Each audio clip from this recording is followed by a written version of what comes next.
working, hey, I hope you're not working too hard. As I look outside my window, I've got my computer and I got the desk right here, and the window is right behind, of course, the desk.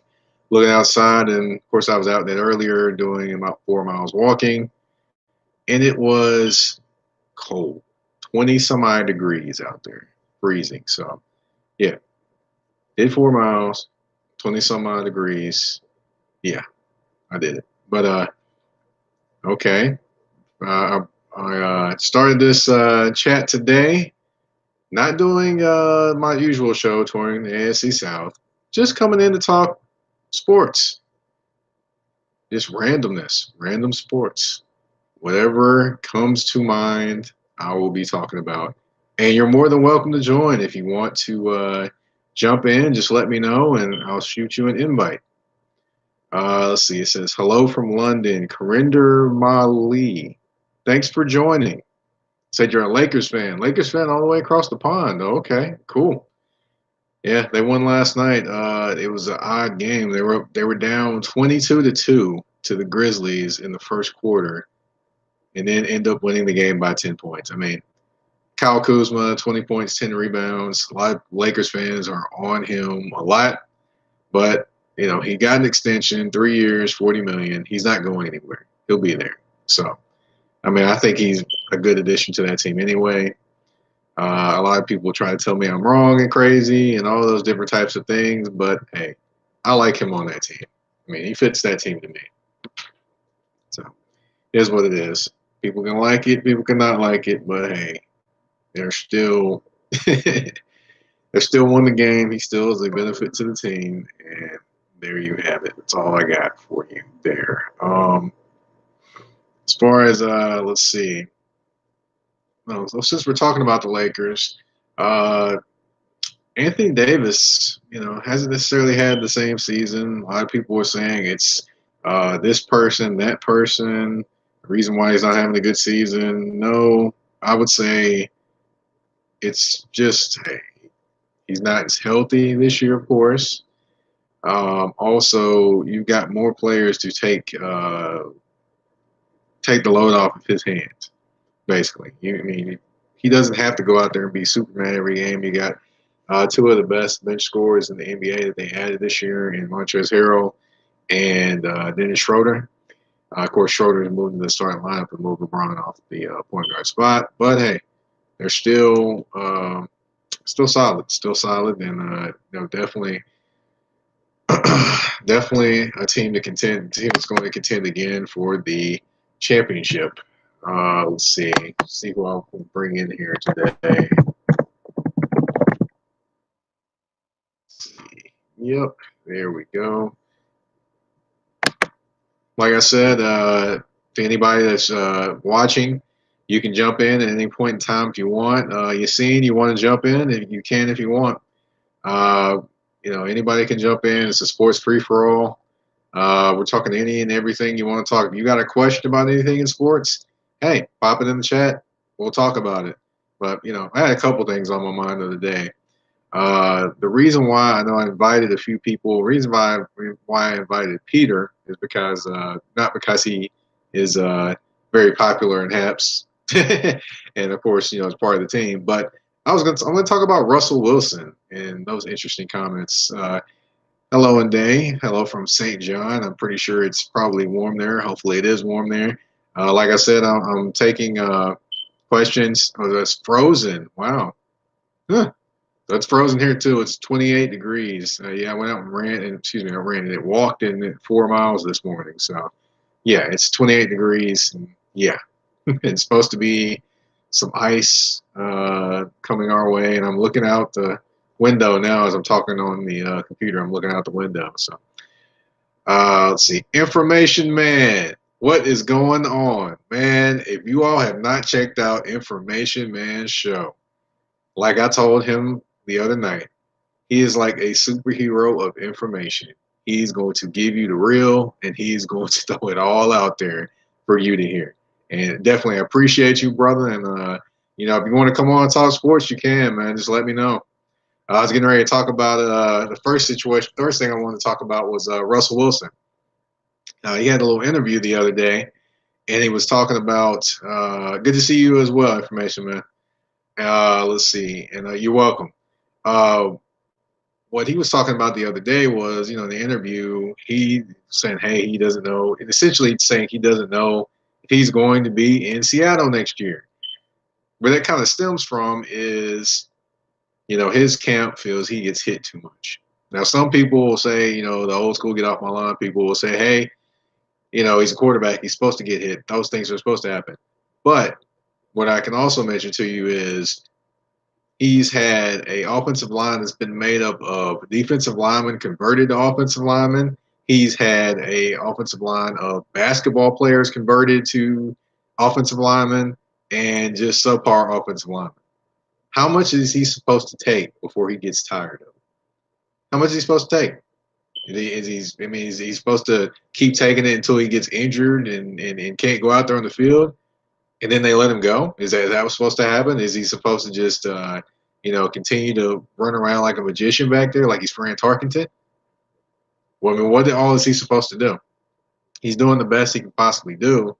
Uh, Honestly, the Seahawks, I believe, the Seahawks were not happy with what he said, and of course now they're both mad at each other.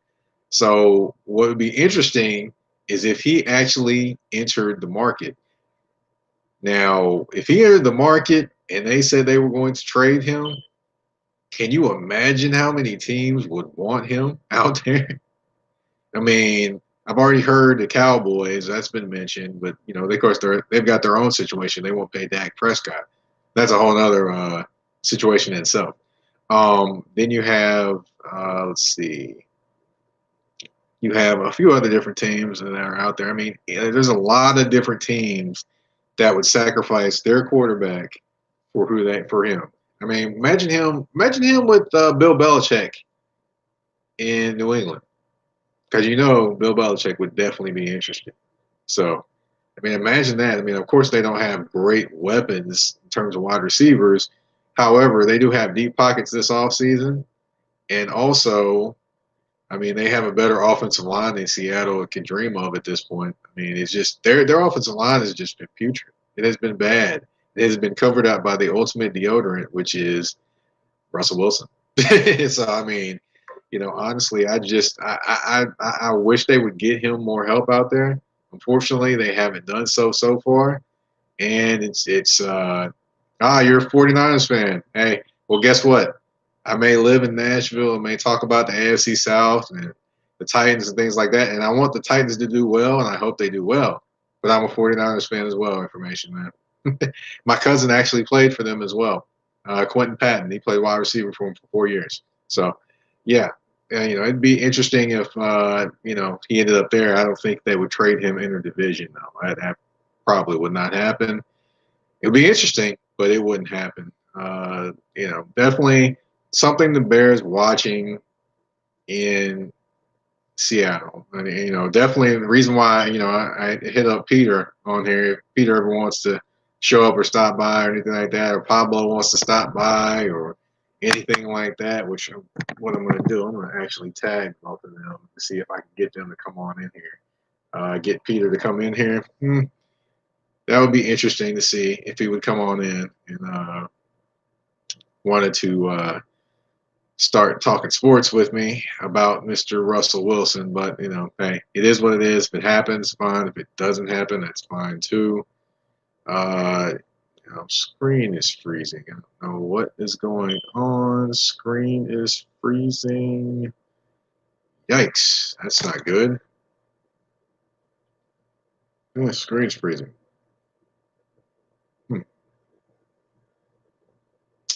Come on. Come on, screen. What is going on, screen? Why are you freezing? Man, screen's freezing on my end, but I can see y'all are seeing me. That's what's funny.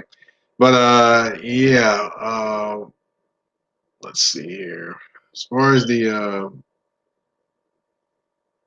let's see. Can you all see me? Can you all hear me?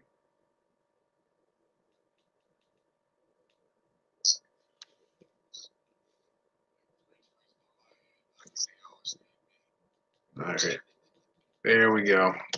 But yeah, as far as the 49ers, I know Information Man brought up the 49ers. We'll see what happens when it comes to them. Uh, they've got some choices they need to make.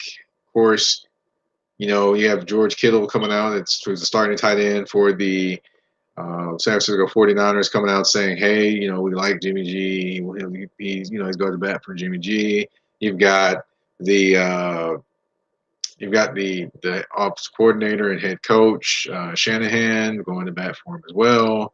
I mean, you've got all those different people going to bat for him, and now he still is not cemented as the guy.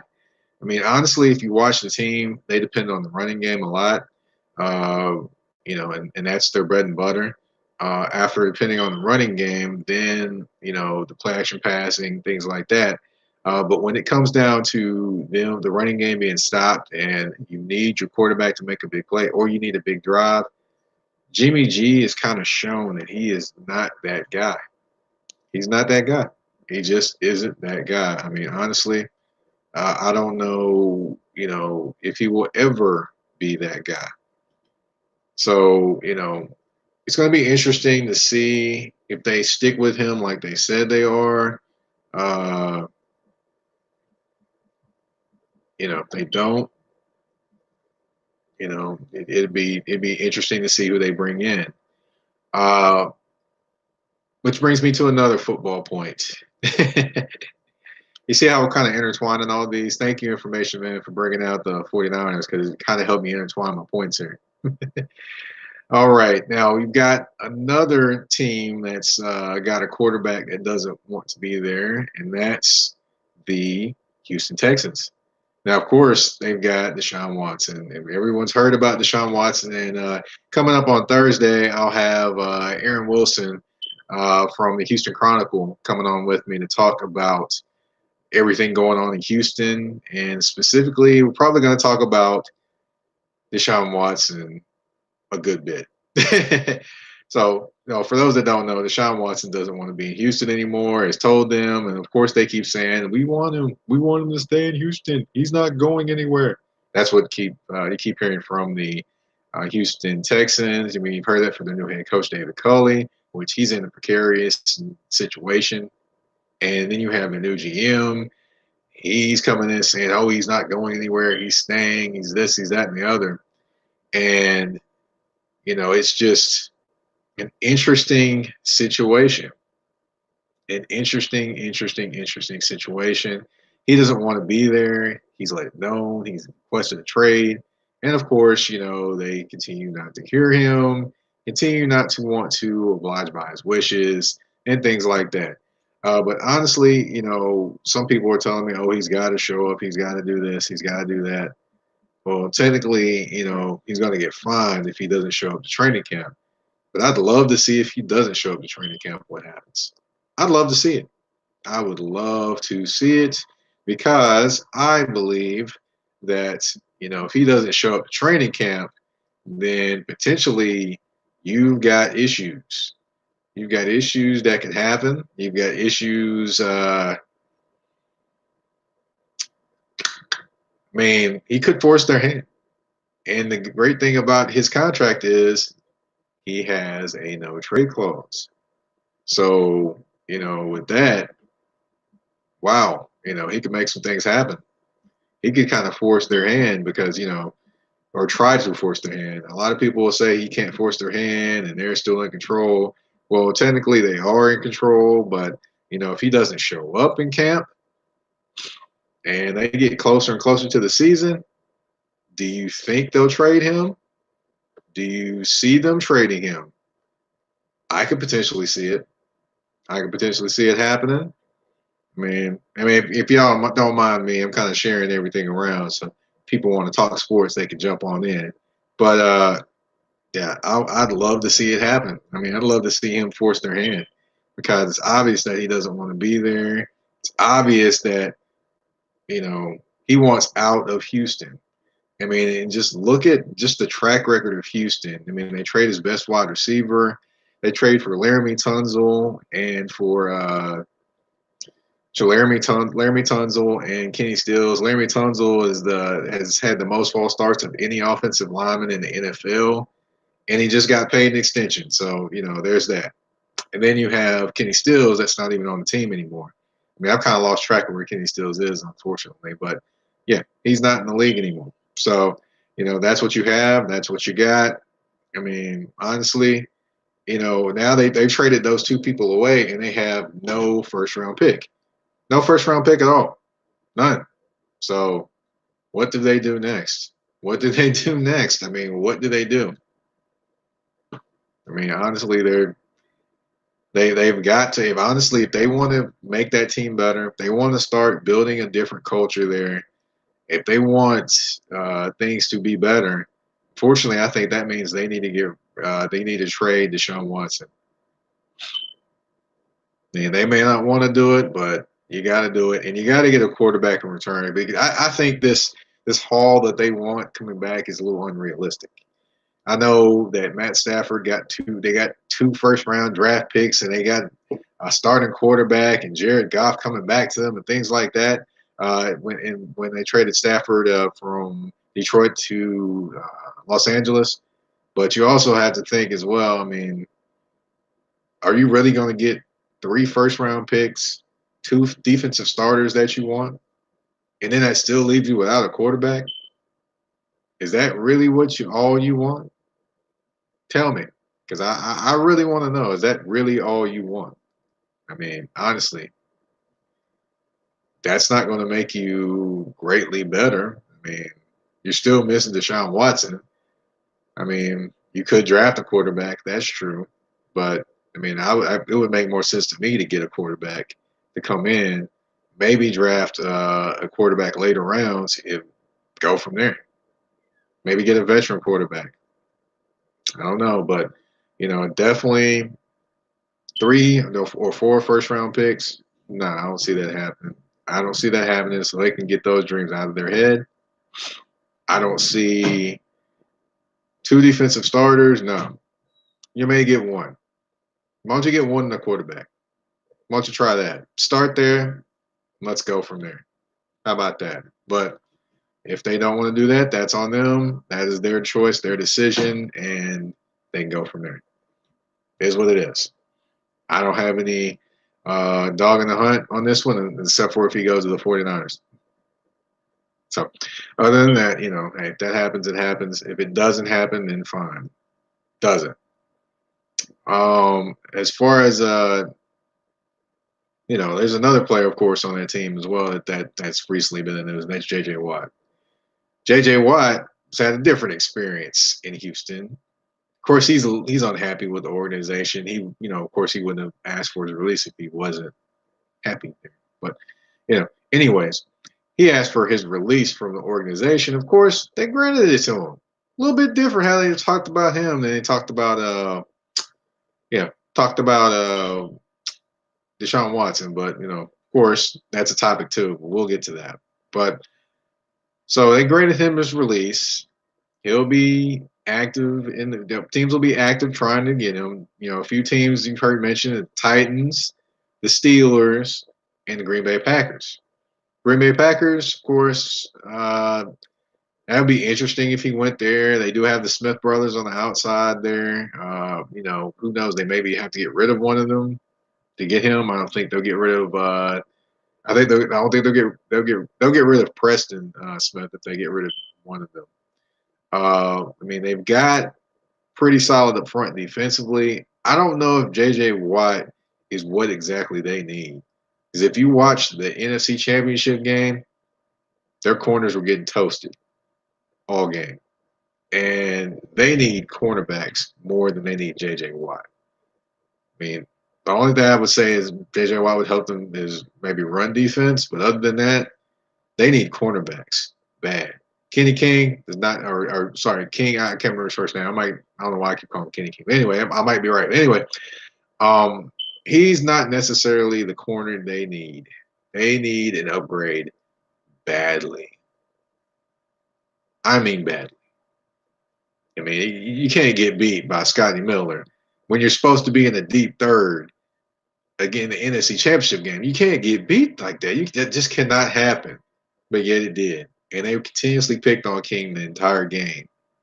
And they had no answer for it. They had no answer for it at all. So, that would be, to me, going to Green Bay. No, I don't like that one at all. No. Then you have the Pittsburgh Steelers. The Pittsburgh Steelers, that's a more of a sentimental pick because his younger brother, TJ, is there, and he's the star on that defense. Now, while it may be interesting to bring him in, the Pittsburgh Steelers got a few other things they may need to take care of, mainly that cap situation. You're paying Hayward inside. You're paying Ben Roethlisberger whole heap amount of money. Then you have Juju Smith-Schuster, that's free agent. I mean, you have a lot going on. Vance McDonald retiring is going to help their cap number. Maybe Ben Roethlisberger, he said he's going to, talk to them about maybe lowering his cap number. That'll help them. But even with that, they still are not going to have a lot of money to spend on free agents. So the fact that we're mentioning J.J. Watt going there, he'd have to take a serious discount to end up with the Pittsburgh Steelers. But hey, it may be worth him to do so, worth it for him to do so because he wants to play with his brother. So it may be worth it for him to do so. You never know. You never know. Which leads me to the next team, which is the Tennessee Titans. The Tennessee Titans are a team that it'll be interesting to see if they make a run at him. They need somebody to rush the passer. They need somebody to rush the passer. In the illustrious words of T.I., expeditiously. It's always funny to hear him say that word expeditiously, but that's another story. But anyway, they need a pass rusher immediately with that defense. I mean, their leading pass rusher had 4.5 sacks. It's Harold Landry III. Yeah, that's bad. That's really, really bad. So, they need a pass rusher. What's going on, Corlin? Nothing much, man. Yeah, I'm over here talking about J.J. Watt, man, and the different places. I already talked about I already talked about Green Bay and them needing cornerbacks more than they actually need. They actually need more than they actually need. J.J. Watt. And then I talked about the Pittsburgh Steelers. They don't need to add. They can add him, but they have to get a few other things worked out before then. So, I mean, in your opinion, honestly, right now, I see the Titans as a fit. But then again, I know there's some outlier teams besides the three I've mentioned. Can you think of any other teams that would be a good fit for J.J. Watt? Yeah. Quite honestly, besides of course the Titans, you can name a couple of different teams that have had pass rush issues this season. Of course, I've heard teams like Seattle even floated there. Now, would he go that far west? I don't know, but Seattle could use him. Kansas City was also a interesting name that I've heard thrown out there. Since the Super Bowl, they couldn't really get pressure on Tom Brady. They're really weak against the run, and putting him next to Chris Jones, and with his versatility, being able to play all up and down the line, you can move him, Chris Jones, and get some interesting sets. And if they return Frank Clark, which it looks like they might, he's a great fit there. But I mean, his scheme fit is pretty open. I don't think you can really. He's not a player, and not to overshoot where he is. But if you're old enough to remember Reggie White and his versatility. Yeah. Well, thanks, Corlin. So, I'm just saying, like you got to watch him actually play. Right. So Reggie White and his versatility, going from the Eagles and what he was able to do, then going to Green Bay, you saw just what he was a great defensive lineman. He could play DN, defensive tackle, 3 tech, 0 tech. It didn't matter. J.J. Watt is that kind of generational talent where even at this age, he can still play, the three tech. I don't know if he's quite a nose tackle, but I'm pretty sure if you put him there, he can beat a center or two. He can also beat the double team. He can come off the edge. I've seen Houston when Vrabel was there as the defensive coordinator, and Romeo Cornell, they used to stand him up a lot too. So they would run him and Jadeveon Clowney and sometimes Whitney Merciless, or a combination of that on one side. So now you have to put your attention over there, and that's another big impact for him on a defensive line and pass rush. You have to attend to, because if not, then he gets one-on-ones and he's going to terrorize you off the back end, and he's known to cause turnovers. He can back passes down. So like I said, it's just so many teams, but right now I think Kansas City is a dark horse because they're a contender. They're solid. They still have that offense, which is going to be high powered regardless. And I think that defense just needs to be strengthened. So if I had to say dark horse team to land him, I would probably say Kansas City. Outside of the three that have been named, which are Tennessee, Cleveland, and Pittsburgh, I think Seattle, Kansas City. If I had to name three, maybe Green Bay would go and take a shot at them. Right, you said Cleveland as well. I failed to mention Cleveland, and I definitely could see that fit. But let's talk about this Kansas City fit here. Kansas City. What I can say about them is, of course, you definitely said about the run, but I question whether they can get J.J. Watt and keep Frank Clark. And honestly, with Frank Clark, I think they need to get rid of Frank Clark and spend that money elsewhere.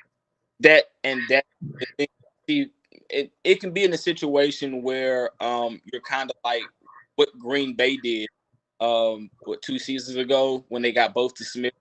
They kind of let some guys go, and then they got like a bang for their buck, 2 for 1. So like you let some guys go, and then you go and you sign 2 guys for what you would have been able to sign 1. So I could see that Frank Clark leaves and J.J. Watt fills that spot, and that's a lateral. Many was because of age, he's a lateral upgrade, a lateral move, but I think he's an up. I think right now, if you're an NFL team, you're a defensive coordinator, and you're looking for a guy that can stand up, put his hand in the ground, terrorize the quarterback, and or free up one side for you to scheme something off of just one side, it's J.J. Watt right now, even at the age he's at. And with Kansas City running the 4-2-5, if Spagnuolo if they retain or Spagnuolo still has a job mid-season or even at the beginning of the year, which I don't think he's going anywhere, I don't see why not. That 4-2-5 scheme is literally made for guys like J.J. Watt because you can move him up and down. You can stand him up. You can rush a linebacker and drop J.J. I've seen J.J. in Houston, being a Titans fan and watching every game. I've seen J.J. Watt drop back and drop into a mid curl zone and disrupt passes. So it's so much that he can do. And of course, that was him as a younger man, he's on the wrong side of 30 now. But he's one of those guys where, when healthy, he's the best in the league. He's anywhere between the 12 to 14 average sack guy right now, in my beliefs. And maybe I'm overshooting him, but I think that he can still get you 12 at least. I don't think he's quite where Cameron Wake was when Tennessee signed him from Miami. And I don't think he's quite J.J. Watt, former MVP caliber, but he's still in that upper half of pass rush. I would say still top 15 guy. Okay. I'll roll with that. I have questions about him, and I don't know. I'm kind of interested, but anything that he can add to the Tennessee Titans defense will be much more appreciated than anything that Jadeveon Clowney offered. Which I did talk to Teron about. Was it last week? I'm sorry. I talked to Teron about that, and he did mention that there is potential for Jadeveon Clowney to come back. Of course, he's not going to have that salary he had this past season, and he's probably not going to be able to find it anywhere else. So there is potential for Jadeveon Clowney to actually come back to the Tennessee Titans, which I thought was quite interesting to hear Teron say. Well, in that realm, like when we're talking about guys coming back, I think where it overshadows a lot of times when we're talking about free agents, in the free agent market, and even to now, like before I was doing sports, writing and being an or whatever, um, I was the same way. Man, you see free agent, you see dollar signs, and you see names, and you see the production, and so when Tennessee signed Logan Ryan, he was a mid-tier name, but that was a big signing for us. Okay, so that was something that was excited about. Then you looked at his production and you're like, was he worth $10 million? Then you see the impact he had on the defense. So with Jadeveon Clowney, it's the relationship. I think it was more or less the relationship that he has with Vrabel. Because even if you look at, I mean, minus the poor production as far as sacks go, when I watch the games, I see it differently because I think that defensive ends, much like offensive tackles, they impact the game in a different way. Just because the ball is not ran off of Taylor Lewan's side doesn't mean that he doesn't have to seal his guy off. So, so his impact is felt on the field regardless. Like, A.J. Brown, when A.J. Brown catches a ball, who do you see running in front of him? Corey Davis blocking to make sure that he pops those big plays. So I think Jadeveon Clowney, if you actually as a Titans fan, and I implore Titans fans or football fans, when you go back and look at Jadeveon Clowney's tape, the difference between him and Vic Beasley was a poor signing because Vic Beasley had no impact on the defense. He got no pressure. He was getting washed out of plays. Jadeveon Clowney was actually pressuring quarterbacks out of the pocket. Now, on the back end, the secondary was sorry. And that's not his fault. That's not his fault that we couldn't get guys covered, that we couldn't cover receivers downfield, that we couldn't keep guys from getting first downs, that we couldn't tackle on the back end. That's not his fault. So when he's pressuring the quarterback and you also don't have anybody else coming up the middle or getting pressure on the other side, so when he does flush that quarterback out, there's no one to clean it up. That's not his fault. It's not always the job to get sacks. Sacks are the money stat, yes, but it's not the impact stat. Because if you look at what he still was beating 85% of his one-on-ones last season, and he got doubled more than anybody before the injury. He got doubled more than anybody. He was still in the top 3 of getting double team percentages of getting double team last season. So I think him coming back is great. And if you get him to come back as well as can draw J.J. Watt to Tennessee, which is, I mean, again, it's a long shot. But we've seen Vrabel pull this off with his relationships with players because he's that kind of gravitational guy and a gravitational coach.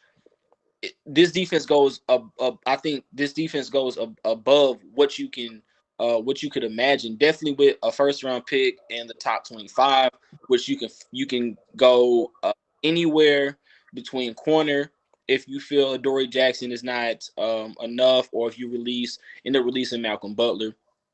You can go linebacker. You can go another pass rusher. We don't know, but J.J. Watt or bring Jadeveon Clowney back frees up that draft board for you as well. But I think the relationship between Mike Vrabel and Jadeveon Clowney and having him back, because a lot of times you're going to try to plug a rookie in or another free agent into a system that was quote unquote complicated last season with the new defensive coordinator or quote unquote new defensive coordinator who's trying to get continuity. He knows the system. He knows the verbiage already. So why not bring him back on a cheaper deal? Bring him back on maybe like the Vic Beasley deal, $9 million. And if he doesn't produce, you let him go. If you see that it's not working out, you can let him go. Someone else can pick him up. But I think Jadeveon Clowney coming back with the possibility of maybe getting J.J. Watt, I think that's big for Tennessee. I think that also makes the secondary look better. Okay. I got you. Now, you did say something about releasing Malcolm Butler, which I don't see happening. He was their best corner. But, that other side of the field, oh, boy. Yeah, it was an adventure. Yeah, I just look at yes, we've seen crazier things happen. Happen definitely in the agency with cap casualty. We've seen guys get floated as trade options. We've seen guys released. Like, why would you release this guy? My thing with Malcolm Butler, as much as great as the production and as great of a year that he had, that's one side of the field. And at some point you have to get younger. And if you bring him back, maybe you get him to restructure the contract. But I'm also looking at the cap, the cap uh, basement that the basement that you're in as far as cap goes. You're negative 3 million right now. You have to free up some, and maybe Adam Humphries. Maybe on the other side of the ball, you can let Adam Humphries go because he's counting big against the cap, and he hasn't been worth nearly the amount of money that you paid him, and worth the hype that he drew when he got signed. You also have to look at who you're trying to re-sign to. So I think if anyone, I would say Adam Humphries is at the top of the list to get cut this year, and you're going to see a lot of restructures. But I wouldn't be surprised if Malcolm Butler gets released. It would hurt as a fan. It would hurt, but taking the fan hat off, I could see the business side of it as far as them releasing him. Let's see. Yeah. Well, another guy you didn't mention was Kenny Vaccaro. I could see him not being here next year too. But Yeah. one I'm gonna give you some names for the Titans. Right. I just a quick answer, whether stay or they go. Mm-hmm. We're gonna start Jayon Brown. I'm gonna say go. It's tough. I can see that one. Yeah. Adoree Jackson. Keep him. Keep Adoree? Yeah, and I'm gonna tell you why. Okay. Jackson may not be an outside corner. He may not be the guy that we thought he was going to be coming out of college. I was big on him. But as far as the slot guy goes, he has all the skill sets. So I think you keep him.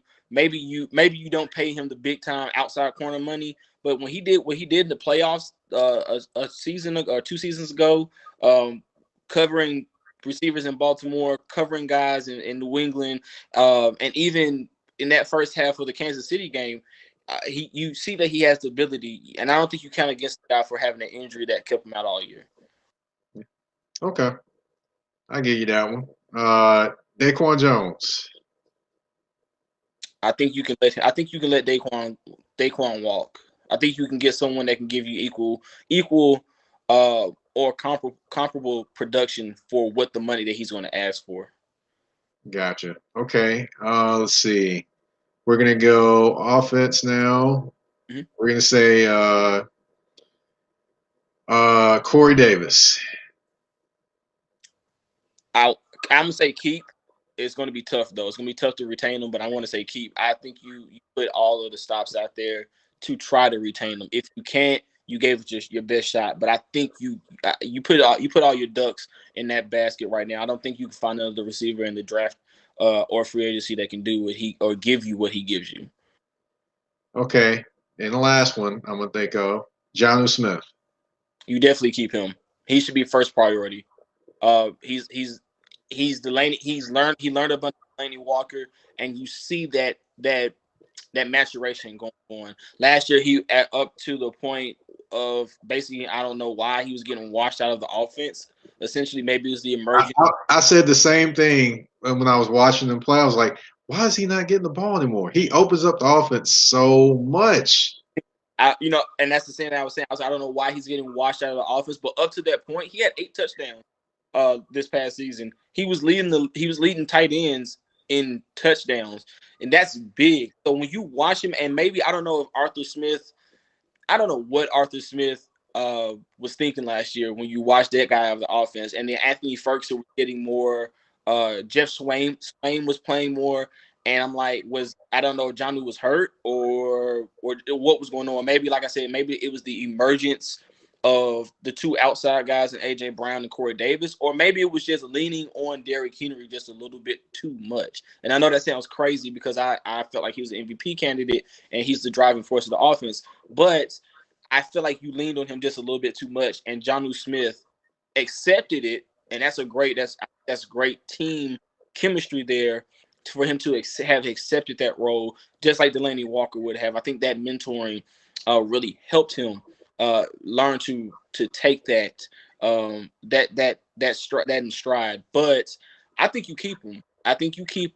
And with you promoting another tight ends coach, I think you see him take another level. I think he has all the ability in the world. When I look at guys like Zach Ertz, I look at guys like Kittle in San Fran, and I look at Travis Kelce. I'm hard pressed, honestly, outside of the numbers and the schemes that they play in. I'm hard pressed to see where the talent gap is with them, because Jonnu Smith at his best, he's a great guy to work. He can work in space. You've seen him take the ball and hand it off to him out of the backfield as a running back. He catches screens. He can make guys miss in the open field. He's strong. He can block. It's hard pressed for me to see the talent gap. And the only thing that I like, again, like Corey Davis, I think you put those two guys at the top of the list, because this offense was the number one offense for a while in the NFL this past season. And that was for a big part of Arthur Smith's scheme, but it was also the talent that you had. And for the first time in a long time, Tennessee's offense has been better than their defense. And that's something that Tennessee fans have always, and like I said, being a lifelong fan, we've always been like, when is the offense going to catch up to the defense? And for the first time ever, the defense was the problem and the offense was carrying us. And that's a good sign for us. So I think the talent, you try to keep that talent together, and you're going to have to compete with Arthur Smith, of course. You're going to have to, because he's now in Atlanta, and he's going to want to bring some of the guys that he coached, and those guys are naturally going to want to go play for him. So you have to somehow let them know, like, hey, we weren't that far away 2 years ago. We weren't that far away this year. We were a defense away this year. Stay. But it's going to be hard. I think with Corey Davis and Jonnu Smith, it's going to be hard, and you may have to choose between one of the two. But I always say pick the tight end over the wide receiver. I've actually seen interesting. I've actually seen stuff floated out there that the Buffalo Bills may be looking at Jonnu Smith. Now, if they had Jonnu Smith or what they have, boy. That's a scary combination. But also, not to discount Anthony Firkser. Anthony Firkser is he's interesting to say the least. He's fast. From what you see, he's deceptive. He can run. He can catch. He makes the difficult catch. He's great in the block. He's great in blocking, inline blocking. So you don't really. I think you lose some talent with Anthony Firkser as your starter, but I don't think you lose much. But it's always great to have two tight ends that can do the same things, because you don't know what's coming. Because Anthony Firkser can go out and catch a screen just as well as Jonnu Smith. But like I said, Jonnu Smith should be your priority. I think if you had to choose, which guy do you pay $8 million a year, or which guy do you pay $9.5 million a year? I'm taking Jonnu Smith every day, like over Corey Davis. And it's nothing to do with Corey Davis's talent. It's just that I can always go and find a guy in the draft. I can go get a Rashard Bateman. I can go get a Tylan Wallace in the second or third round and have a comparable offense to last year. So, it all depends on what the new offensive coordinator, what John Robinson wants to do, and where Mike Vrabel sees this offense going. But I think that right now, you choose one of the two, or you choose both of them. You try to get both of them to stay, and if you can only get one, you take the one that you can get, and you concentrate on that defense, because that defense we saw this year, the Bucs defense was amazing. They put all their ducks in a row for a couple of seasons into that defense, and it finally paid off in the Super Bowl. And you can say Tom Brady was the catalyst or whatever you want to say, but I think that defense you can clearly see in that game, that defense, the pass rush. Todd Bowles just let the dogs go. He took the leash off the dogs and they just went. You need that in the AFC South, where you're going to be playing against a young Trevor Lawrence, most likely. You're probably going to get a quarterback like Carson Wentz not Cleveland, but I'm thinking going back to the old AFC Central days. In Indianapolis. And we don't know who the quarterback is going to be in Houston. But even if, let's just say if, and on some green planet where everything is all peachy keen in Houston, that Deshaun Watson stays, you need a pass rush. And that's even against any team, because we have to play teams like San Francisco. You have to get after the quarterback, and you have to stop the run in San Francisco, because if not, they pick you apart with Kerry Kittle over the middle. So you have to get that pass rush remedied. You have to get some guys in that back end, and you have to get a scheme where you allow Kevin Byard to play free, like play what he does. That center field free safety. He's at his best at that time. Can't keep. I didn't understand this year why they had him playing man to man more than 75%. You and me both. You and me both. Because I was sitting there looking. I'm like, Kevin Byard's not a man to man safety. He is a free safety in every sense of the word. And they had him. He is the guy that I consider the ultimate deodorant of your defense. He covers everything up. Yes, and though he works on it every season, which baffles me sometimes, Ed Reed worked on it every season. Ed Reed worked on man-to-man coverage every offseason. But we all know you toss the ball up, and where was he at? He was over the top, and he was snagging it if he could get to it. So I think that's where Kevin Byard is his best. I think you need to utilize. I think your Super Bowl window is around 2 to 3 years right now, with the talent that you have. You have to utilize these guys while you got them, because once they hit 32, 30, 31, 32, 33, it starts to get harder and harder and harder for those guys to pull up that kind of performance week in and week out. And so if you don't have the talent to put around them, which Tennessee is hurt for, you have to utilize them now while you have the chance. So I think they're right to concentrate on defense. Right. And I'm over here just don't mind me, man. I'm looking down at my phone and I'm trying to make sure that I've got the word out to a lot of people. But yeah, man. Titans got a lot of decisions to make this offseason. And we got Moose 1032. He said, I'm glad to see a sports show on Haps. Well, actually, Moose, I've been doing a sports show since the fall. Titans Talk. Been doing that before and after games in this offseason. I'm touring the AFC South, and I've got Aaron Wilson from the Houston Chronicle, so we can actually talk about Deshaun Watson and J.J. Watt and the Houston Texans. So, and then I've also got a reporter from the Jacksonville Jaguars, so we can talk about Urban and his coaching decisions and those things too. That's going to be interesting. I think right now, if I had to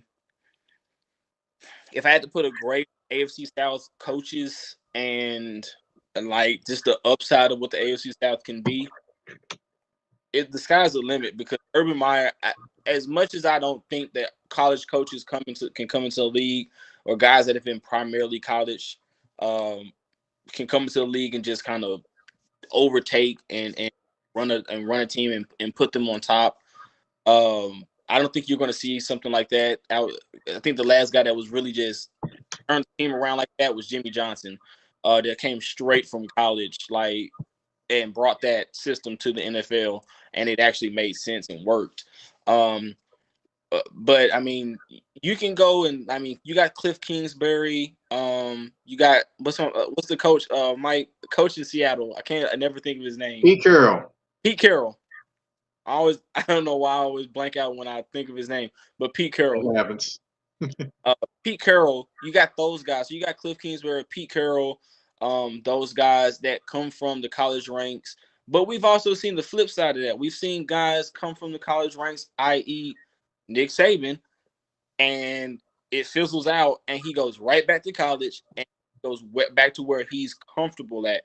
I think that with Urban Meyer, guys like Urban Meyer, Nick Saban, you have to learn how to coach grown men, because in Jacksonville, those guys have been used to losing for a long time. They've had one or two winning seasons over the past, I think, decade. So you're going to get and they're a young group. So some of those guys haven't experienced the life, like the decades long losing that, that Jacksonville had. So they're going to be new. Trevor Lawrence is walking into a system where he's going to be expected to be the heir apparent, or not even the heir apparent. He's going to be expected to just be the savior, and that's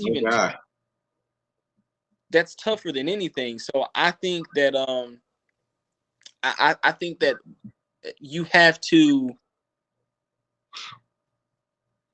I think you just have to give time, but I think the AFC South is heading in the right direction, because when you look at these coaches, Mike Vrabel has turned the Titans completely 180, turned this team around. I don't know what Houston is going to do. You're going to cry in the corner. Indianapolis is always, for some reason, Indianapolis is like is like the Spurs in the NBA. They always find a way, even when they hit a dry patch, they always find a way to rebound and come back even stronger, and they retool and they just find a way. So when you look at this, I think when you look at the AFC South as a whole, outside of Houston, and not saying that Houston might not, I don't know. The coach down there, he might turn it around. We don't know. It's a big question mark and a big if, and it's a lot of dark cloud and rain down there. But they might come up and surprise some people. We've seen crazier things happen. 2020 was an anomaly. It was a twilight zone, for lack of a better term. So it could carry over. We don't know, but I think that the AFC South as an outlook, the outlook on the AFC South is huge right now. Gotcha. Well, we got somebody said there, Moose. I'm sorry, Moose 1032. There are so many that have failed too. That's a whole different game in the NFL. I'm thinking he's talking about Trevor Lawrence and playing quarterback. Which, honestly, it was weird seeing him do a pro day and then had surgery the next day on a non-throwing shoulder on torn labrum. I'm like, okay, you're going to be the first pick. Do you really need to get out there and throw and do all those things too? I didn't understand that at all. Well, and I can see why. I'm gonna tell you why. Like when in doing draft, like in doing like draft coverage and prospect and looking into prospects and things of that nature, Justin Fields his stock has risen like gradually over time, like since the national championship game, his and like the college football playoff, his stock has like continuously risen, and there are rumblings that he could overtake Trevor Lawrence as the number one pick, and that Jacksonville are looking at him strongly. Now, I still believe that that's a smokescreen. I think people need to realize that in the draft, you have a lot of teams that are going to put a lot of so they're going to throw a lot of mud at prospects. They're going to go and do homework and throw negative things out there about a certain prospect to get them to drop so that they can get them. That happens, people. Is not a lie. It happens every year. You see it all the time, and you just have to know what it is. So Trevor Lawrence is the number one pick. I don't think you can argue with it. I don't think he's, in my opinion, he's the best college prospect that we've seen at quarterback since Peyton Manning, in my opinion. I mean, I know people are going to say Andrew Luck, but let's be real. Trevor Lawrence has he has all of the tools. He can read the coverage. He goes through his progressions quick. He has the athleticism. He has the accuracy. He has the powerful arm. He can play in any. You can drop and plug and play in any system that you want. The kid is amazing. It's hard to argue with him being the number one pick, but him having surgery on a non-throwing shoulder, on a torn labrum, he's maybe out 6 to 8 weeks. He'll be ready for week one. I don't think that jeopardizes anything. I got you. Yeah, I don't think it jeopardizes. I just thought it was just interesting, but honestly, I hear what you're saying about Justin Fields and him potentially coming up to be the number one pick, and I'm just not buying it. I tried. I'm just not buying it. Me, I just threw that out there as the preface to it. There are rumblings, but those rumblings can be okay. I can blow something up 20 miles away, and you'll feel the aftershock. That's pretty much what this is. It's not going to jeopardize Trevor Lawrence at all, though he feels the rumbles. He knows it's happening, but he's not jeopardized. His draft stock is there. It's there. It's solidified. We've known he was going to be the number one pick whenever he decided to come out. If he came out last year, he was the number one overall pick. If he came out 2 years ago he could have came out as a freshman. The kid was that good. He would have been the number one pick. So we've known this, and we've just been anticipating. Just like Andrew Luck, you just anticipated when is he going to come out. We all knew that Andrew Luck was a good quarterback. We all knew that how good he was at Stanford. But did you really think RG3 was going to come and overtake that number one spot? Not at all. So, I mean, even though there were rumblings that these guys are even, you don't like one guy offers more than the other. the numbers and the measurables don't matter. It's once you get on the field and you throw that football and you get it to the receiver, can you do it? And at Clemson, he's done it at a higher level than anyone else. Justin Fields, he's done it at a high level, but just not as consistent and not as long as Trevor Lawrence. Gotcha. And while I'm at it, I want to say thanks to Moose 1032 for the Super Heart Award, and thanks to LA Brodus for the High Award. Hello. Let's see. Definitely, it's definitely gonna be interesting this off season in the NFL. It's definitely gonna be interesting to see who gets cut, who gets signed, where JJ Watt goes. Does Deshaun Watson finally leave Houston? The Urban Meyer era starting in Jacksonville. Who does the Indianapolis Colts? Who do they bring in at quarterback, or do they actually let Jacob Eason take a snap? Which I don't think happens. So I have a question for you. So you know we were colleagues in 3-point conversion. We talk all kinds of sports there. We got to pretty much witness the James Harden hold out, or him coming in and pretty much being a shapeshifter and being out of shape essentially and forcing his way. Do you believe that? And this is just something that I was thinking about. Do you believe that Deshaun Watson would really hold out? Because I was talking with some people, and they were like, "Man, if he holds out, that's almost like Le'Veon Bell. He's going to hurt himself, more than he helps himself. Maybe he gets the money, he loses a step. Does he really want to sacrifice a year?" Do you think that him holding out is a good idea, or do you think that him playing and possibly jeopardizing his health, and at that point squashing any trade that could possibly happen? Do you think that, which one do you think would be a better option for him, and that would play out better in his favor? Okay, I'll say this: there's advantages and disadvantages with both decisions.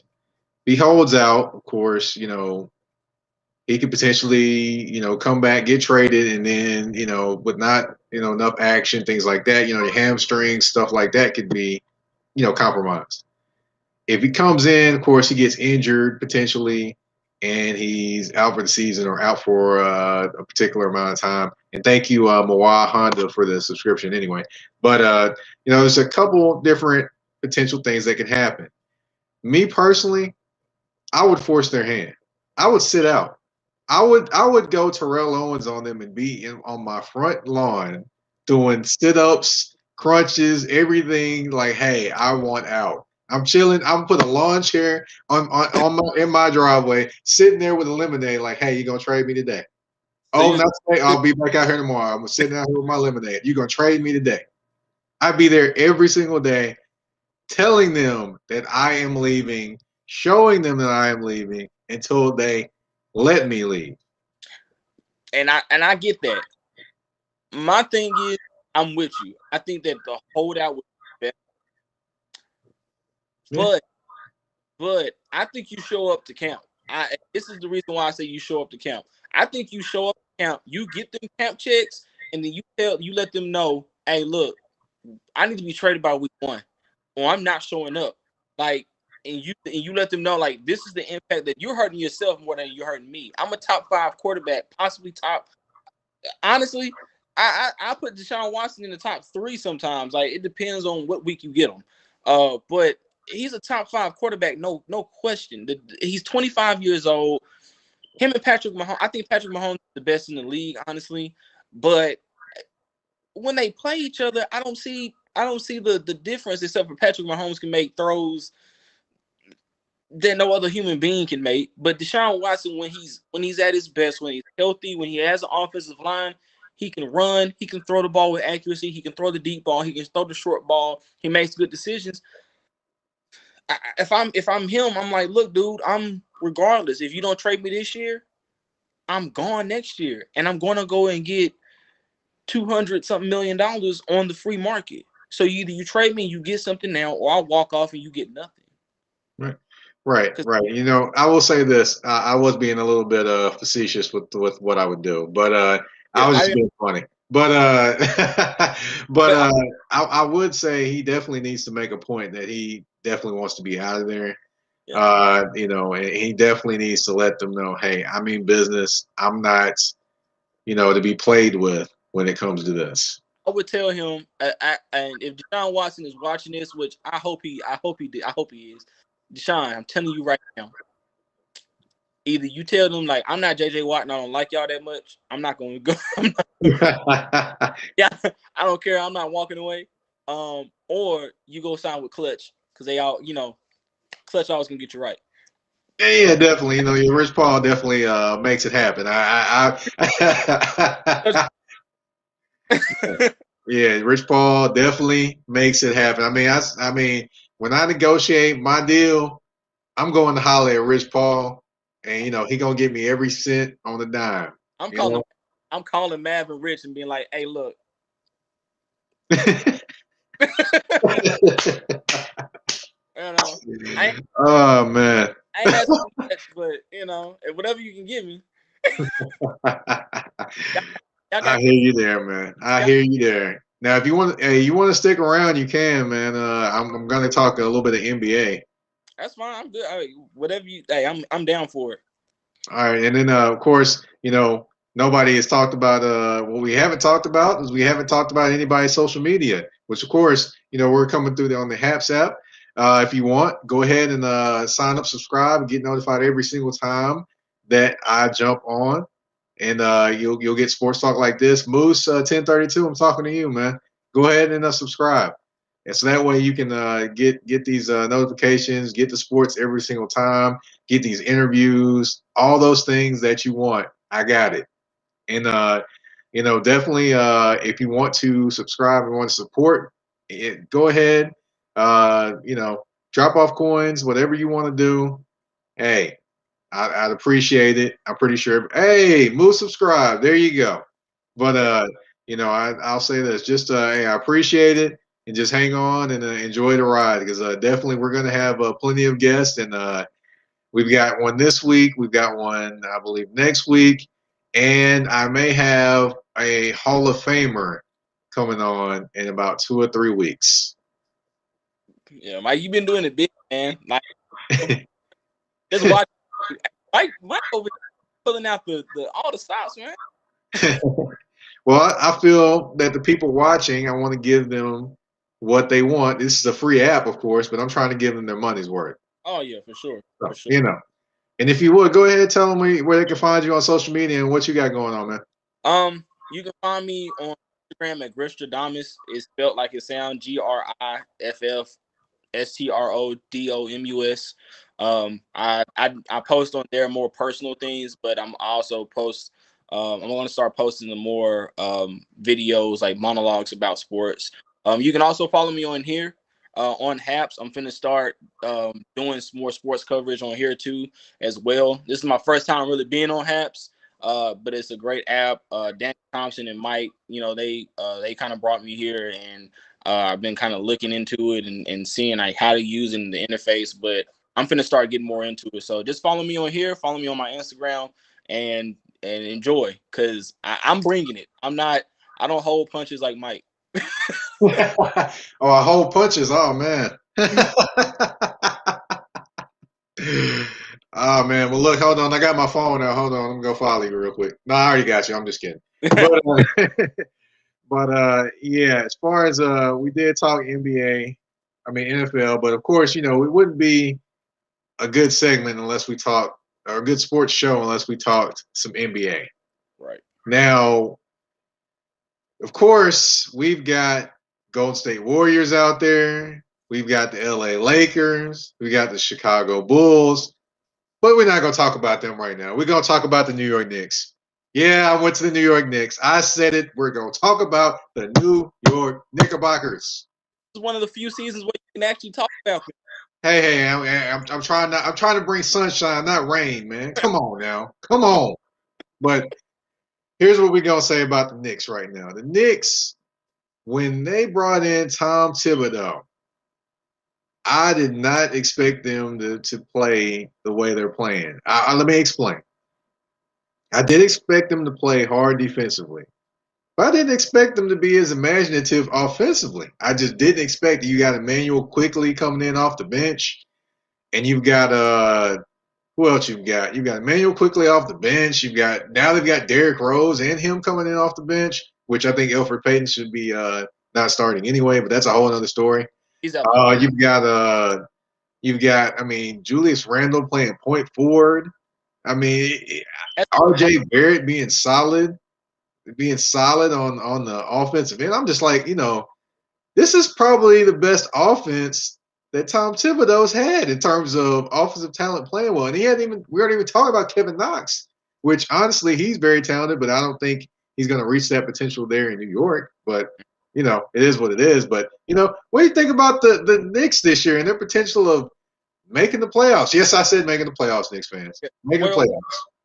Well, that's something we should have said on the social media segment. But follow our work on 3-point conversion. There's a lot of good articles over there, a lot of NBA, a lot of NFL. So you get a lot more of this, but in written form. But Mike, as you know, like I posted when I first seen the post, it said they had the #1 defense in the NBA. I was like, whoa, like what? Like, of course, the Lakers held that title now, but at that time, I was surprised because, of course, I know Tom Thibodeau watching Miami when Miami was going at it with Chicago, and knowing that he was a great defensive coach and seeing what he did in Chicago as a defensive team. I wasn't expecting it because I didn't think he had the personnel in New York. I thought it was going to take him maybe a season, maybe 2 seasons to kind of build that kind of defense. I knew they were going to play solid, but I didn't think they were going to play that well. But like you said, the offense, the creativity on offense, the pin downs, the Julius Randle running basically pick and pop on the 3-point line.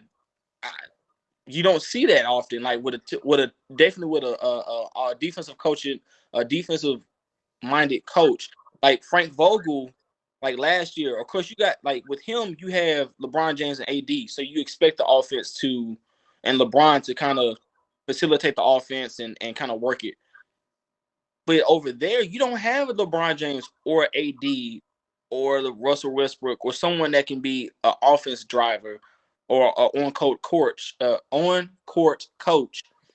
for that offense. You don't have that. And like you said, with the addition of Derrick Rose, this team is going to make some noise. I don't think they get past the first round, but it's not going to be an easy out. I don't think any Tom Thibodeau team is going to be an easy out. But if they make it past the first round, that's a good outlook. But I think making the playoffs with New York is big enough. I think that alone should make New York Knicks fans look forward to something.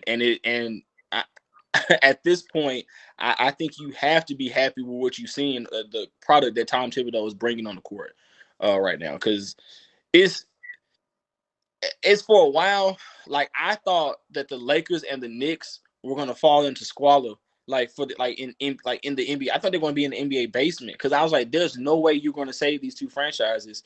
Kobe retires, LeBron goes, and after LeBron goes to Los Angeles, I'm thinking, dude, they're a championship caliber team now. He got young people, he got young bulls around him.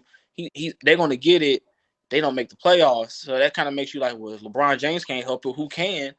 And then they win a championship. So, and I always think that the NBA is at its best when LA and New York are playing good basketball.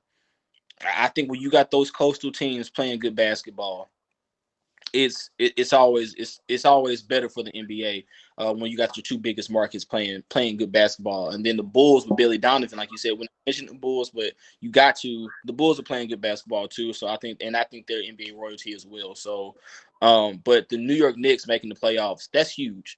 I think if you're a Knicks fan, you shouldn't even complain about anything right now because your team has a chance to make the playoffs, whether as a seed or as in a play-in game. You have that chance. And Tom Thibodeau is to thank for that because the personnel on paper is not great. Well, I hear you there. I definitely hear you there. And, I'm going to say this, and I'm just going to go ahead and say this. Knicks fans, Tom Thibodeau, I'm talking to you. If you do not bench Elfrid Payton right now, I'm gonna lose my mind. Let You him have 2 point guards off the bench in Derrick Rose and Emmanuel Quickly. Both of them are playing great basketball, but yet you seem to find a way to give playing time to Elfrid Payton. but My his thoughts on that is bench Elfrid Payton, put quickly in the starting lineup, bring Rose in as his backup, play Payton with Derrick Rose and quickly off the bench. There you go. So that's my thinking because the thing is, you really don't need a point guard out there with them. A solid point guard. I mean, you really don't need a traditional point guard out there in the starting lineup because you run the offense through Julius Randle. He basically runs the offense from the high post. So why not remove Payton, have more shooters out there, creates more space for RJ Barrett, Randle, and whoever else is on the court. And it drives me nuts. I'm like, I know your loyalty to your veterans, but please take Payton out. I can't do it anymore. Oh, by the way, I'm sorry. RW Northfleet has checked in, said, love the show and had to come support from my bro, Cortland Griffin. appreciate you, Ron. So you got the homies coming through. Yes. But my thing is with Emmanuel Quickly is like you said, I don't think Elfrid Payton really with Derrick Rose coming in, I immediately said that Elfrid Payton is the odd man out on that guard rotation because honestly, you can replace him with another wing, or you can just run a two. You can run a two guard system. I just don't think Payton has. I don't think Payton has a place on the team once you get Derrick Rose there and he plays because Derrick Rose he still can score. He can still get to the basket at will. He's upped his ability to shoot. He's gotten better with his ability to shoot the outside ball from three. And then you got Obi Toppin that's playing like he might be a year, 2 years removed from being superstar status. So, and then like you said with Julius Randle is an anomaly because this is the Julius Randle that I saw coming out of Kentucky.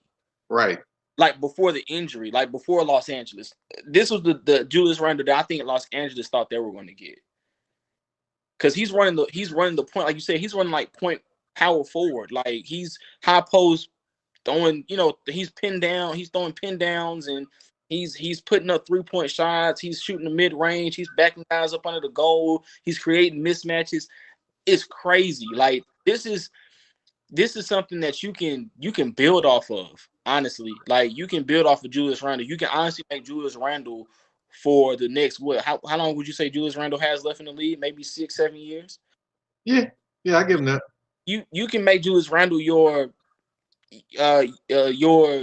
pseudo cornerstone for right now until you get a guy until Obi Toppin reaches his potential. And you can still run him and Julius Randle on the court together. Right. You definitely could. And, that, and then the other problem I have with that starting lineup, and yes, I'm going to mention him, Reggie Bullock. He's probably the only time Reggie Bullock is ever going to be mentioned on this show.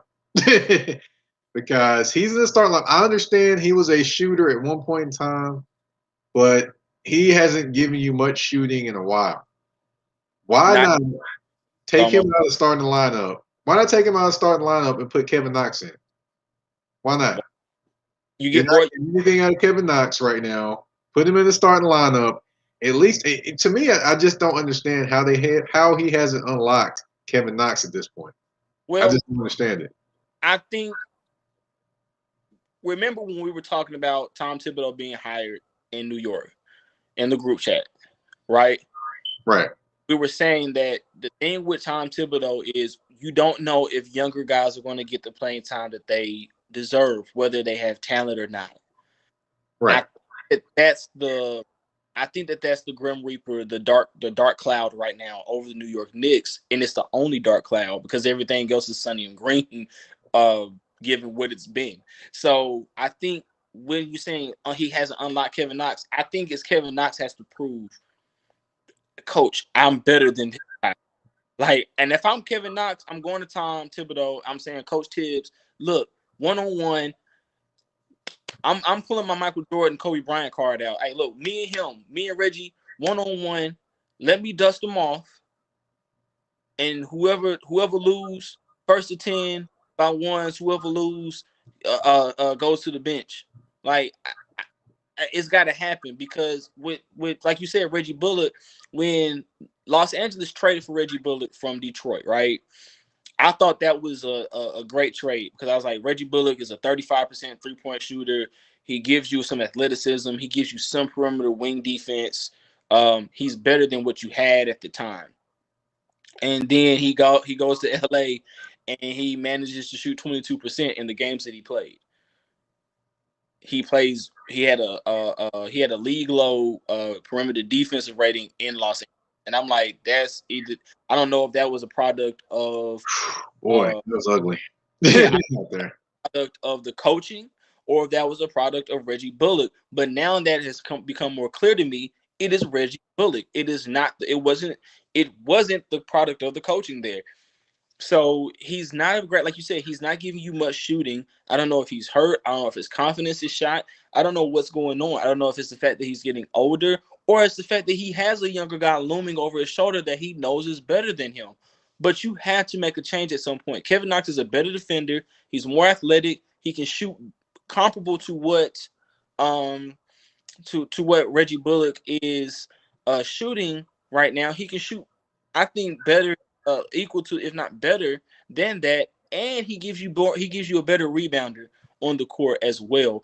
So you makes can them bigger with Kevin Knox on the court, right? And you're longer. So it's more pros. Only thing about Kevin Knox is, even dating back to his rookie season, sometimes his head is in the clouds. And that's he showed so much potential his rookie season, and then it was like it's like he loses. I don't know if he just loses, he gets lost in his own confidence. He'll have a good stretch, and then all of a sudden you'll just see him kind of like he'll get too excited. And so I don't know if that's what it is. I don't know if it's his injuries. I don't know what it is, but I think Kevin Knox right now under Tibbs, this is the perfect time because I'm looking at guys like Okoro and Cleveland. I don't think Okoro is better than Kevin Knox. And I'm like, and if Okoro can play and Cleveland is being competitive, I honestly think that New York can be competitive with Kevin Knox.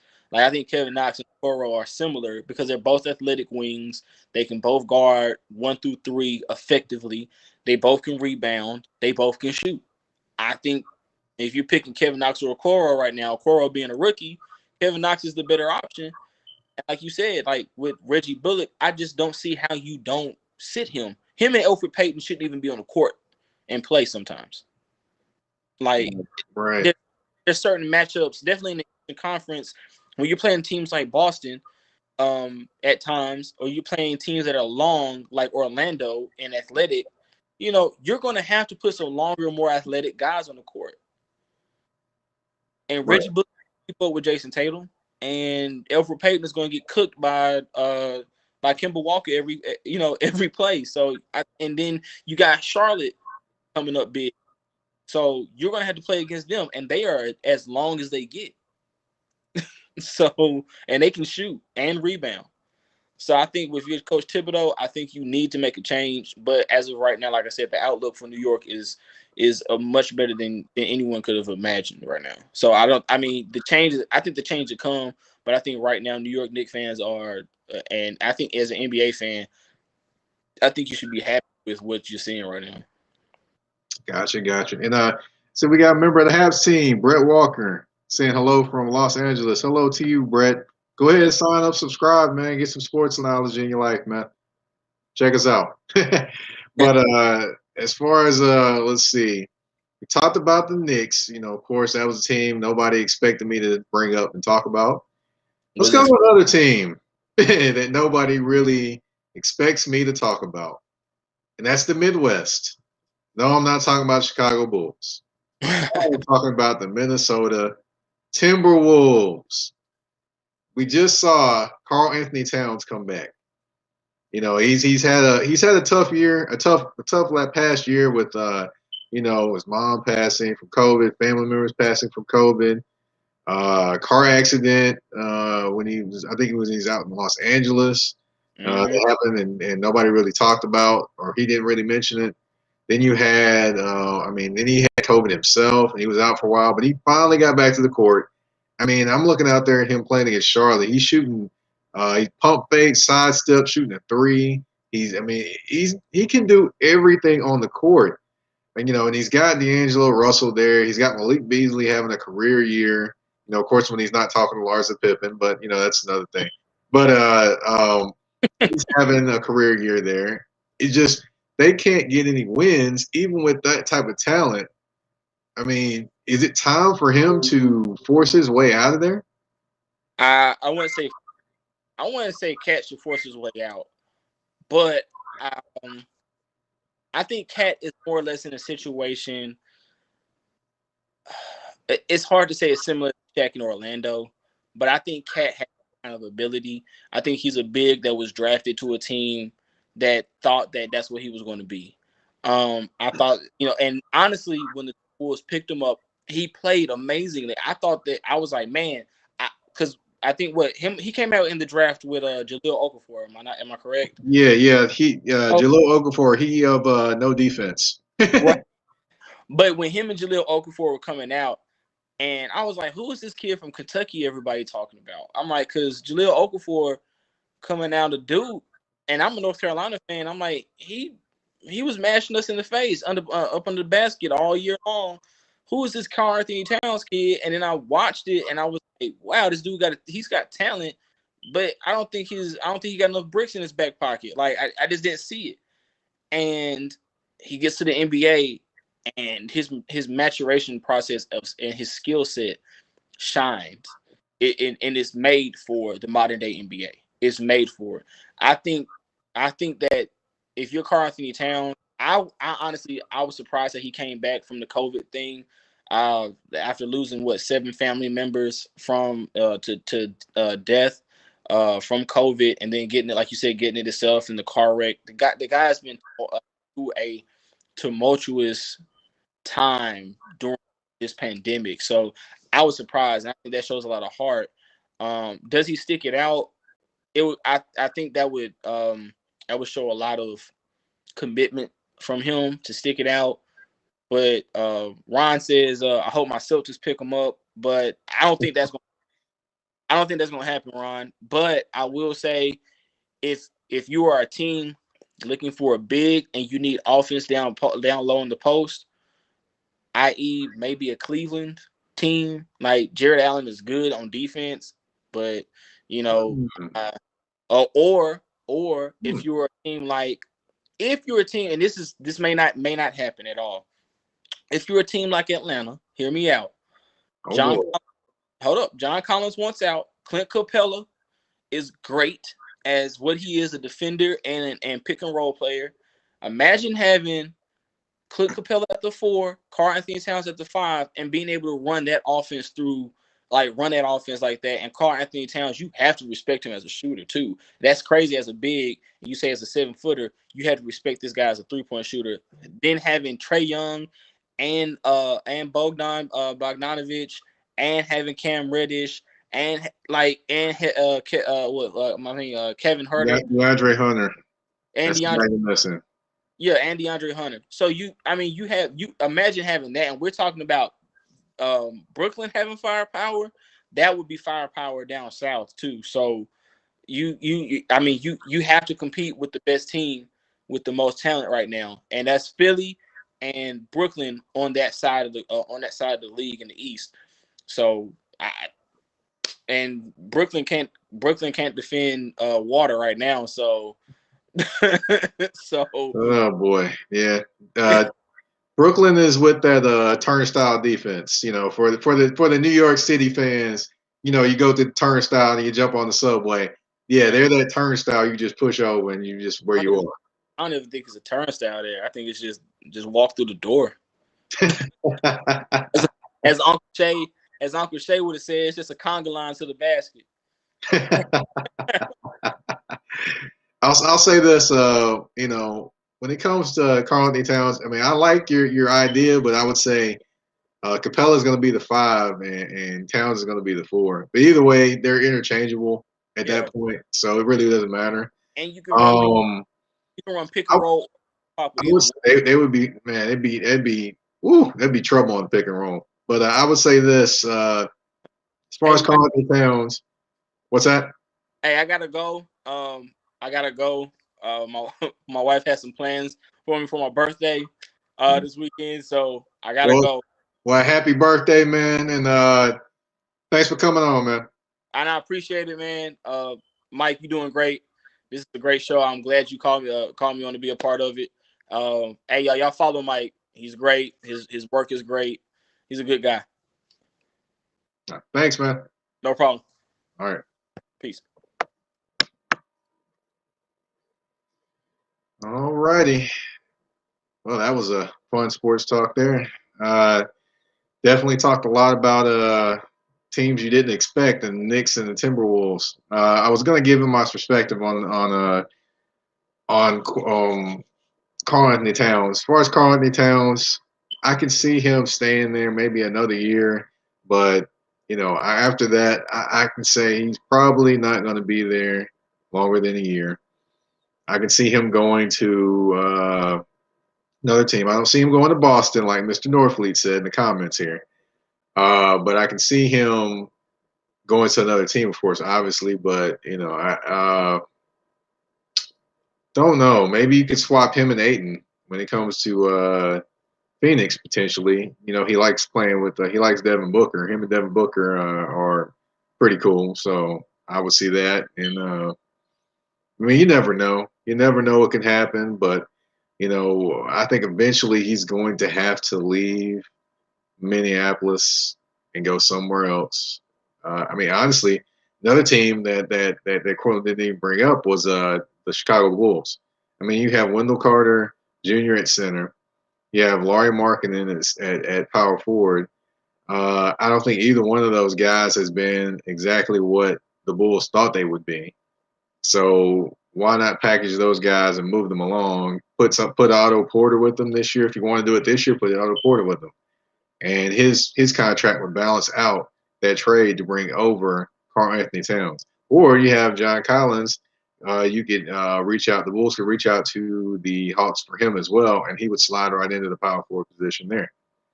A couple different things you could think about doing, and that would upgrade the Bulls. One, that would help. That would get John Collins the contract because I'm pretty sure if the Bulls trade for him, they're going to give him a max contract or whatever contract he wants to have. Then you have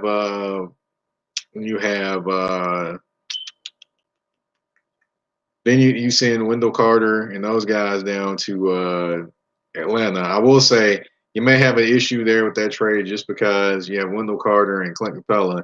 Neither one of those guys can play power forward, in my opinion. So that may be an issue. And then plus, putting both in the lineup, that's an offensively challenged lineup. Cortland also mentioned. He also mentioned when trading to the Atlanta Hawks. He mentioned everybody, but I mentioned a guy named DeAndre Hunter, which he's going to be out 7 to 10 weeks with a knee issue. I think it's a cartilage issue. Um, they're going to miss him. They're going to miss him. I mean, he talked about Cam Reddish, but I'm probably one of the few people in the world that doesn't believe in Cam Reddish as an NBA player, especially as a star player for the Olympics. I know he has potential. I know he took a backseat at Duke. I know he can shoot the basketball. But honestly, he's too inconsistent. And a lot of times people use the word potential a lot with him. There's only so long that potential is going to keep going, in my opinion. He's in his second year. DeAndre Hunter came in the same year he did.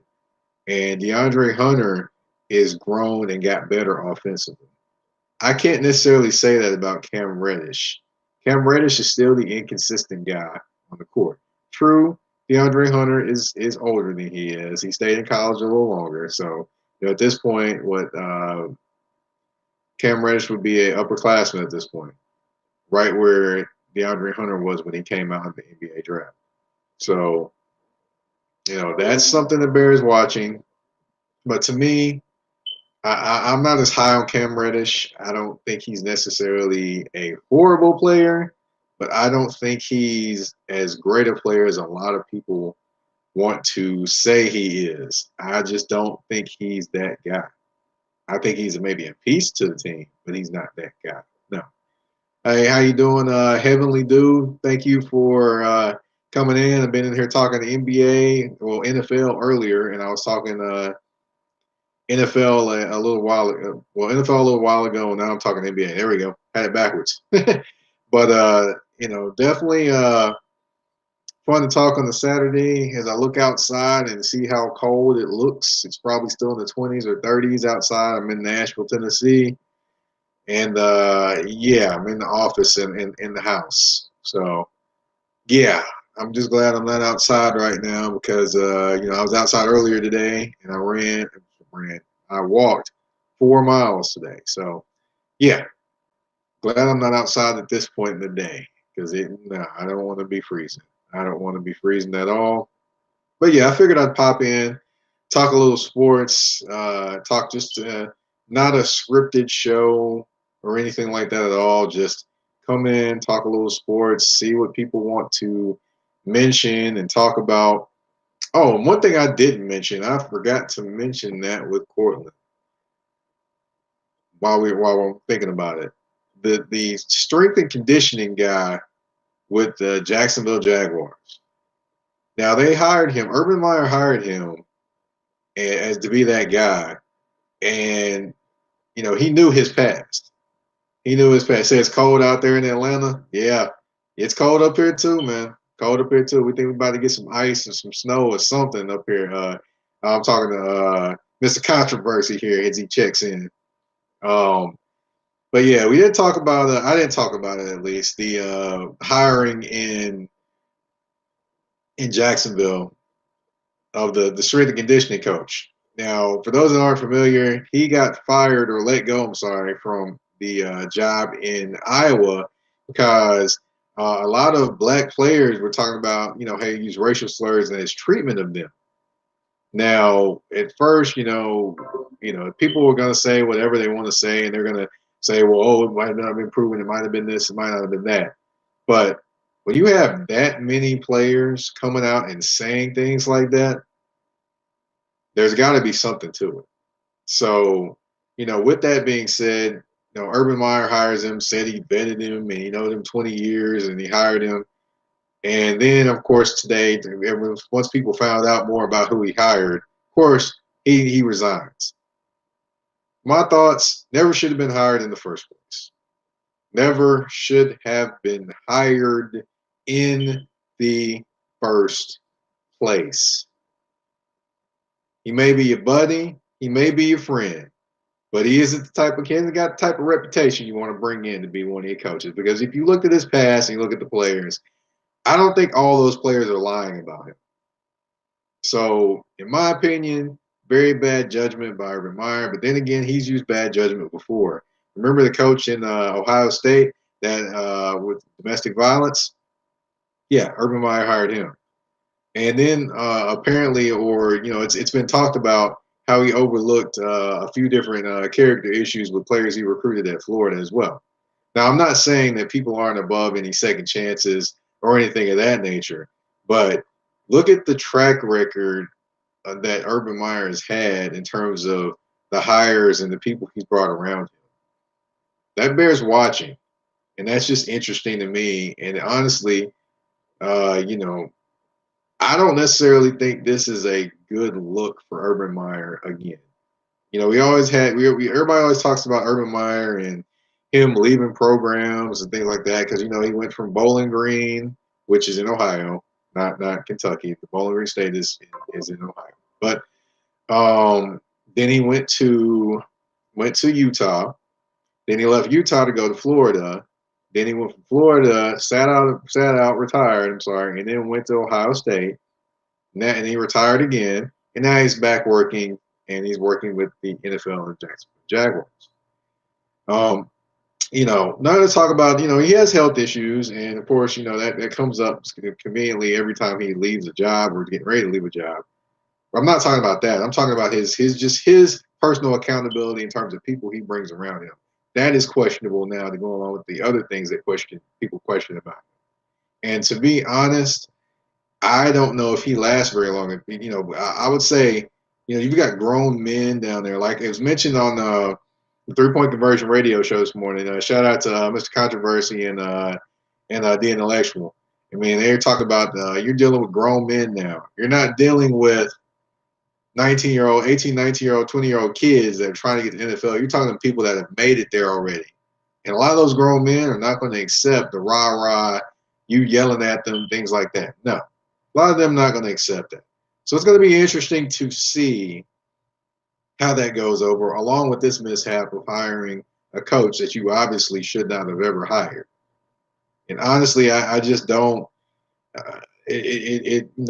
No, he should have never hired him. I mean, if anybody wants to comment about that, they go right ahead. But they should have never hired him to begin with, ever, never, ever. And I'm going to talk to a journalist that covers the Jacksonville Jaguars. I'm going to talk to him in about a couple of weeks. I'm going to bring him on the show, and we're going to talk about that. We're going to talk about Urban Meyer. We're going to talk about Trevor Lawrence. We're going to talk about all those different things going on in Jacksonville and what he thinks about it. So be on the lookout for that in a couple of weeks. Let's see. I've been on here about an hour and 30 minutes. Wow, that's probably the longest I've ever been on here. But, hey, when you're having fun talking sports, time can get away from you. So, I'm going to go ahead and sign off. Thank you all for tuning in. We talked a little Russell Wilson. We talked a little Russell Wilson. We talked a little J.J. Watt, Deshaun Watson. We're talking with NBA with the New York Knicks, and we talked, Karl Anthony Towns and the Minnesota Timberwolves. Yeah, in NBA, we went off the beaten path, not the usual things you probably would suspect us to talk about. But, thank you to Cortland for coming in today, talking sports with me, bringing his analysis and, just his perspective. Thank you all for coming in and commenting and everything. If you would, go ahead and subscribe, drop a few coins, buy a subscription. Support me. I appreciate it. I've got another comment. Norfleet, R.W. Norfleet Jr., I saw an article where he has been communicating with Jimmy Johnson, who's somewhat been mentoring him on being an NFL coach. Well, if he's been mentoring him on being an NFL coach, he surely didn't mentor him on that decision. Very bad decision. So that's what I could say about that one. Hopefully, Jimmy can rub off on him, and his, and some of his success can rub off on Urban Meyer. Hopefully for Urban that can happen. But terrible decision there, buddy. Terrible, terrible decision. Thank you again for everybody tuning in. If you want, you can follow me on Twitter at Mike Patton 82. That's Mike Patton. That's PATTON 82. You can follow my work talking Titans on 3pointconversion.com. That's the number 3pointconversion.com. Check out a lot of good writers there, like me, like Cortland, which he gives a great breakdown on the NFL draft and does great NFL draft talk. Him and Derek Worley definitely do some great work there, and they probably got some more coming. Of course, along with Alan Fields as well. Definitely some great work there. You can also check me out just a myriad of different places. Hey, I'm a freelance writer. I drop stuff everywhere. You never know where I'm coming. All right, so just thank you all for tuning in. You all have a great rest of your weekend. If you're not working on Monday, enjoy the off day then. It's President's Day. And you all have a great day and a great night, and enjoy the basketball tonight. We've got the Stephen Curry-led Golden State Warriors taking on Kevin Durant. Yes, he will be back tonight from the COVID list. Kevin Durant, Kyrie Irving, James Harden, and the Brooklyn Nets. I will say this just to lead into that game. For the Brooklyn Nets, defense is optional. Defense is optional. And somebody's asking for my Twitter handle on there. Okay. Twitter handle. I'm going to type it in the chat real quick. Twitter handle is, let's see. There we go. I'm typing it in there for you, Mr. Norfleet. There we go. There we go. That's my Twitter handle right there. So if you want to check that out, go ahead and check everything out on there. And, thank you all for tuning in. Thank you all for, hold on one second. Let me type that again because I think I had it on private. Hold on one second.